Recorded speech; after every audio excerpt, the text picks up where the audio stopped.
Happy low carb po sa ating lahat. Samahan niyo po akong gumawa ng aking napakasarap at very healthy the way na aking niluto itong aking pagkain. Ito po ay pagkain ni Super Papa at pati na rin sa amin.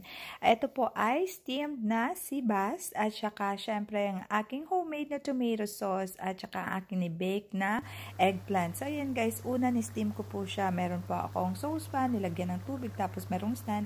Nilagyan ko po siya ng paper, cooking paper na yan para dyan ko ipatong po. Ayan, para ma-preserve ko ang kanyang sauce. So ayan guys, tinakluban ng ilang minuto at ayan, luto na po ng ilang minuto. Nilagyan ko lang siya ng konting-konting salt at saka powdered black pepper at saka herb de Provence, so paborito kong herbs. Ito na po ang ating tomato sauce na ginawa ko na rin po, syempre. Healthy na pagkagawa. Ayan, at ang aking ni-bake na eggplant po. Nilagyan ko po yung aking eggplant ng olive oil bago ko siya ni-bake. So ayun na guys, ready na ang ating fish, syempre, at saka ang ating eggplant. So ayan, ang sarap kasi ng eggplant guys na binabad mo siya sa tomato sauce na homemade na ginawa ko. So ayan guys.